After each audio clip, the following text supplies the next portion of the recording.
Back again with another breakdown. I do not know why I always repeat it multiple times, but here we are. But yeah, let's get right into it. We're starting off at US 30. First, let's pause, right? My chart look totally different than last week. I'm just someone that likes new things, When things start being repetitive, it starts to get boring, and I don't like being bored. One thing they did say, a wise man once said was, if you want to be rich, practice what the rich people do. Yes, everyone has routine, rich people have routine, but they also switch it up sometimes, to keep themselves inspired and, just to be more inspiring and just keep themselves motivated, even though they don't need motivation. Once you get to a certain level, all you need is discipline, and discipline will take care of that motivation. So I just like to switch things up and just get a new routine. And I mean, keep the same routine, just have things look different. So yeah, that's the reason for my new chart look at the moment, right? So we starting off at US 30 on the daily time frame. We see that, okay, let's get rid of this fib for a minute. So we see that price previously created a higher low point on the daily time frame, created after a resistance was made, right? It then went on to break this resistance, hit a to break this resistance, creating a new resistance that was previously a resistance in the past, right?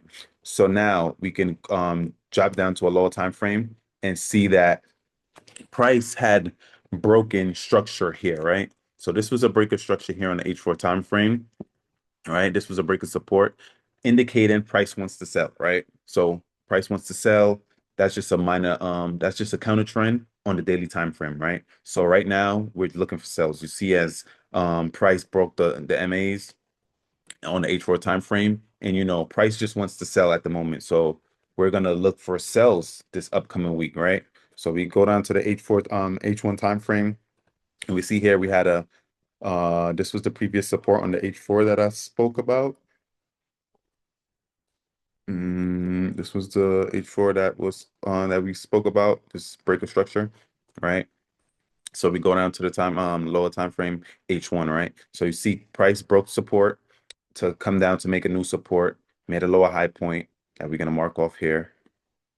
That lower high point was marked off, and then it broke that support, right, to create another support, right? To then create proud price um price reacted from the support, pushing buys in the market, um, to then create another lower high point, right? So what we can anticipate, where we already at a lower high point on the H1 time frame, we already at a higher high on the daily time frame, and we already broke support for H4 time frame, right? So we already know we're looking for sales. So it's a no-brainer. This upcoming week, today is Sunday. Tomorrow will be Monday, which is a holiday. It's Memorial Day. So we can, the market will move on Monday, but it's not going to be no volume in the market, right? So, well, I think the market might move on Monday, but on Tuesday, we can definitely drop down to a lower time frame, and we can start looking for sales where we see here on the M15 time frame how we had a higher low, higher high, higher low, higher high, and now we're at a lower low, higher low, right? So what we can look for, price to come back to retest this previous support that can now turn to resistance, retesting these MAs and not breaking this high point to look for sells, right? So we want to ideally look for something like this, right? I already have it pre thing with my preset stop loss with 100 points, and we're aiming for 1 to 3, right?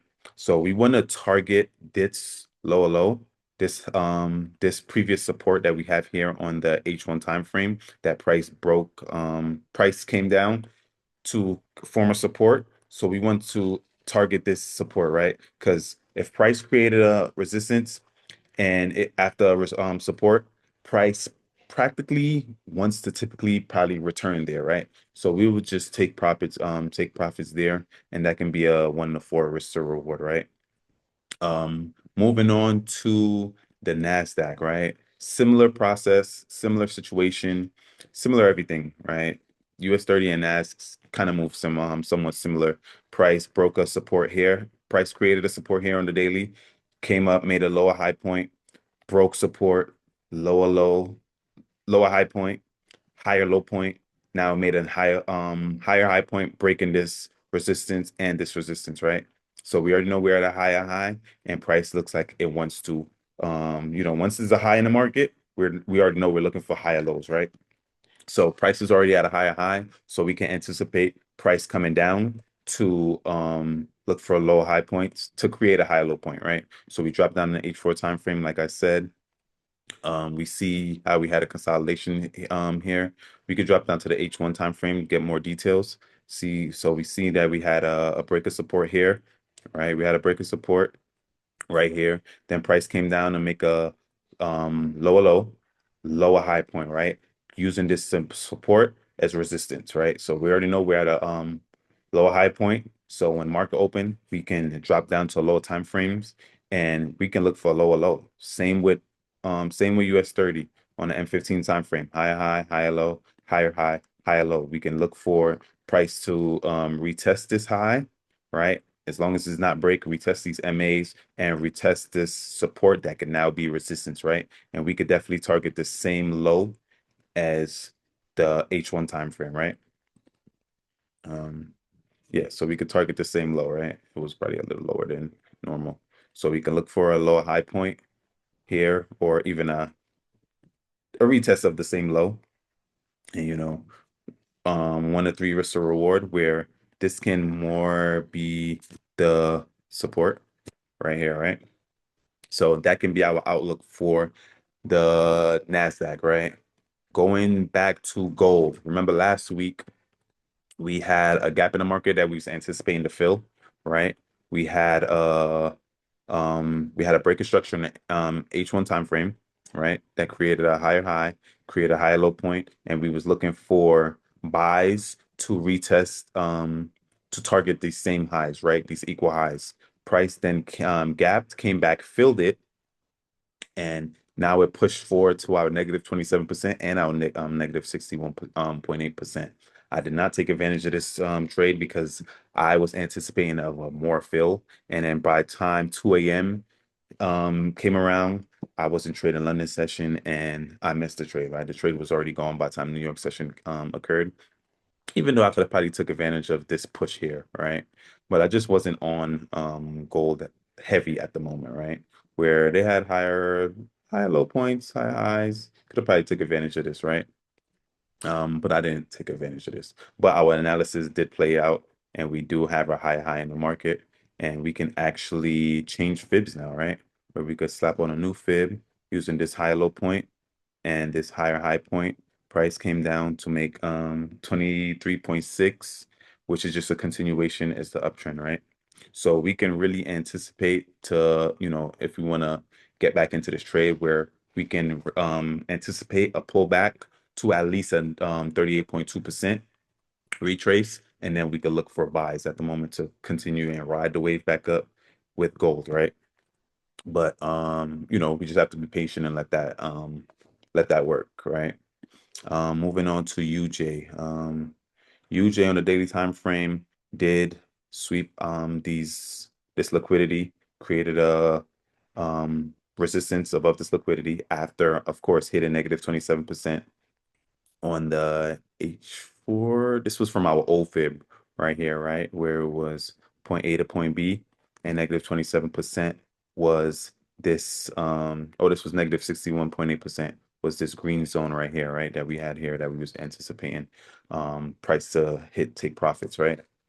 So now we have a new high in the market and we slapped on another fib, and this is point A to point B. Price is now sitting at a 100% retrace, right? So the only thing left for price to do now is if it wants to break or if it wants to react and bounce off of that support, right? So all we have to do is just be patient in the market, right? Go to the H1 time frame.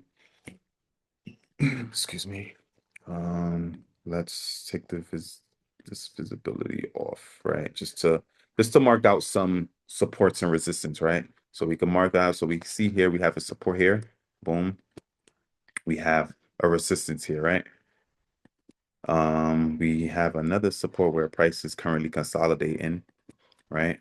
So what we wouldn't want to see before we even make a move, right, is to see if price wants to continue bearish or if it wants to switch structure to go bullish, right? So we can let's see if price will break some form of a retest and then continue low for a low, right? Sorry about that. Let me get rid of that. Yeah, right. To continue for sales, right? On the other end, we want to just monitor it, see if price comes here, retest these MAs, create a high low point, break structure, right? And then we'll along this high low point, we can start looking for buys, right? Or ideally, if price does not create this high low point right here, price, sorry about that. If price does not create this high low point right here, we can anticipate price to straight break this resistance right here, come down, create a high low point to then continue bearish, right? And then of course we can ride that wave to negative 27% on the H4 time frame. Where is that fib? I think it's here, right? Okay, so we want to turn that back on. Yeah, right. So we can look to target negative 27% up here, right? As we have it marked off. So we can actually get rid of this fib at the moment because we already know where we're anticipating and what we're looking for, right? Because remember, on the H4 time frame, price did break this resistance here, right? Creating a new high point to then now retesting the same support, right? After we already retested this strong weekly support that bounced previously many times, right? So we go to the weekly time frame and we can see where price bounced on this weekly time frame support 1, 2, 3 times, right? So once it bounced in the past, it made a higher point. It bounced in the past again, it made a lower high point. But then price came down to make a higher low point in the weekly time frame, right? So we already know that this is indication that it wants to bounce and push further higher, right? So that's our bias as to why we want to see if price wants to continue bullish, right? Let's move on to AU. So AU sloppy on the weekly time frame. Let's get down to okay. So on the weekly time frame, we see that we created a new support here, right? So we can make this weekly. Oh, I do not have it here. So this is the color for weekly, right? So we know we created a support here after we broke structure right here on the weekly time frame, right? So this is a support that was broken, right? It was broken right here. So we already see that we're at this resistance. No, this is not a resistance. We at the support that price previously made on the weekly time frame, right? This is a supply zone, and we have liquidity laying above this high right here, right? So we can let's drag this over some where price did tap into this weekly liquidity, and that was tapped, right? That was tapped on a daily time frame, right? So this is just sideways movement right now. I know I try to mark up some H4 zones, but previously we did say we was going to target these equal highs where if you did take this trade, you would have definitely took profit, right? Because being that price never stopped you out, right? So price never stopped out. So even if you wanted to hold this trade, price never stopped you out. So you'd have definitely secured a 1 to 3 risk to reward on AU, right? But it is sloppy chart and it's sloppy movement. I don't even know what to even do with this pair this week. I think I would just watch it, right? I wouldn't even participate in that. Let's move on to GU. Let's start from the daily time frame. Let's start from the weekly time frame, actually. Being that we're at a strong resistance on the weekly time frame where price created a resistance, it came back up, wicked when it came up here, right? Even though we do have a strong buy candle that is above this resistance, right? So what we want to see this week is if price wants to continue bullish, right? So we need for a break of resistance, we need bullish candles. We need 2 bullish candles to secure the break, right? If we get that, we will continue to look for buys. This week, I think we should just watch it to see what could happen, right? Because price could just play around here all throughout this whole week. It could be a doji. Who knows? It can be a bearish candle and only test its zone, and we would not be in buys, you know. So we just want to look for GU at the moment. Let me go down to the daily time frame. We did have our high, we did have a high point. Price did come down to tap 38.2, which does solidify a higher low point. So this is a higher low point right here, right? So if price does not want to continue bullish, we will see a break of this higher low point, and then we can wait maybe the following week for a higher low point to continue bearish, right? But we just don't know at the moment, right? So I'm gonna take that off. But we know I do know we do have a high low point at this 38.2% retrace, and we're just gonna watch to see what prices wants to do this week, right? So that is it, right? So thanks again, everybody, for rocking with me. This is a good chart breakdown. This is an interesting week. I am going to keep my charts on the USD JPY charts, right? Because this is kind of like a clean pair where if price is selling, it's gonna sell, right? Look at this clean structure for sell. Not as clean, but it's still we still can take advantage of some of these low high points that was forming right here, right? um, where this occurred on Thursday, but I know it was coming up to the weekend, so I just didn't take this trade. But I should have took advantage of this because this was a beautiful sell, right? I was anticipating this trade right here, from here to I was anticipating to target these same lows. Would have been a nice little 1 to 3 risk or reward. Risk 1,000, make 3. Risk 2 to make 6. Risk 5 to make 15. Prices. Risk to reward is key. That's what's going to keep you in the trading game for the long term. We all looking into being traders to, you know, make money and become rich and look for that freedom that we all desire, right? So, like I said, thanks again for rocking with me. This was a good chart breakdown. I will leave my chart here. I will not trade tomorrow, Monday. Monday is a holiday, and I will be looking for trades on Tuesday. So, thanks again, everybody, for rocking with me again. I know I said this a bunch of times, but we are out.